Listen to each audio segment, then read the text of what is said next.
When it comes to modern day NBA players, one trait they also really lack is the ability to take losses on the chin and own their mistakes. And for LeBron James over the past 20 plus years, taking accountability has evaded him at every turn.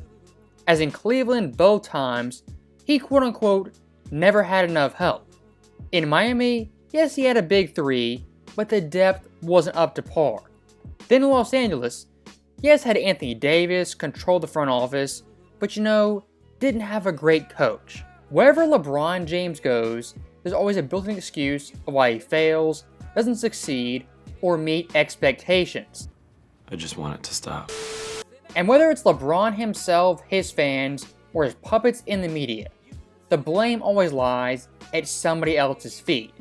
And again, for 20 plus years, the same cycle of nonsense again and again. And that right there is a pretty good summary of the Lakers this summer. Absolute nonsense. As what they've gone through in the past 4 months is unlike anything I've ever seen from an historically great franchise like the Lakers.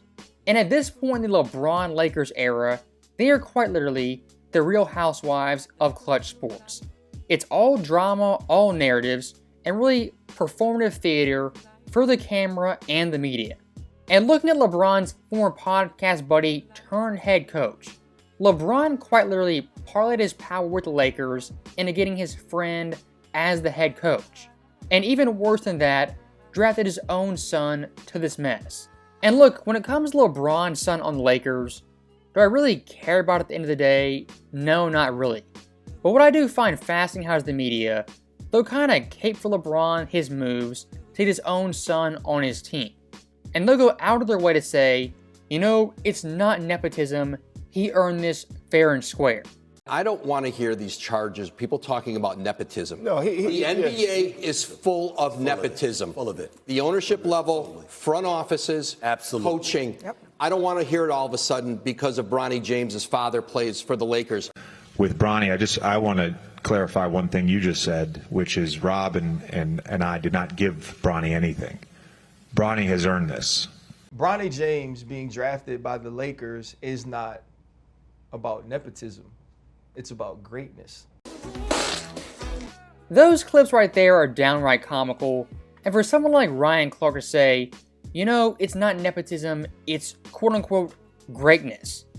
Whatever way you slice it, Bronny going to the Lakers is because LeBron James is in the NBA because of his dad. It's that simple. If they just had the balls to admit that, it wouldn't be a big deal. Actually, I'd have more respect for you if you did that. But for some odd reason, they refuse to. And that's one of the most frustrating things about clutch sports, the media, as was LeBron James. It is a constant battle of truth versus lies. And clutch sports in the past, they are more strategic, more calculated with their lies and their false narratives. But now in 2024, they're getting so transparent, even the dullest NBA fan has to see the nonsense. I mean, look at this headline, May 24th.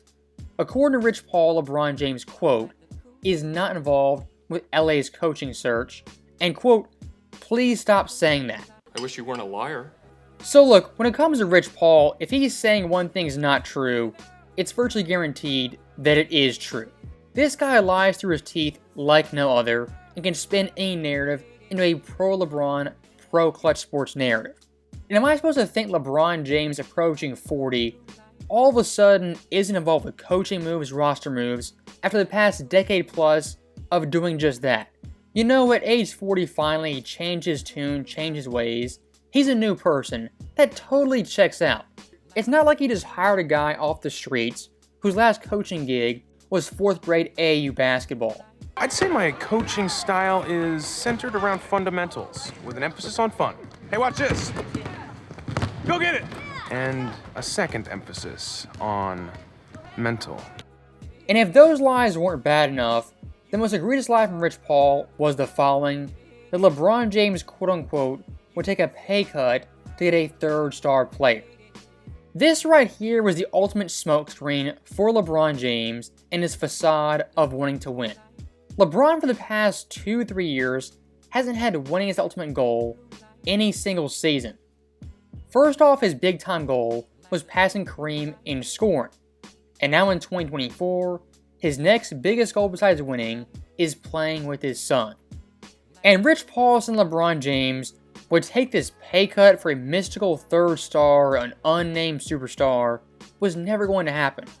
First off, because LeBron James doesn't care about winning, and second off, no superstar all-star player, even a Klay Thompson, wants to play with LeBron James and for the Real Housewives of Clutch Sports. I mean, think about Klay for 1 second.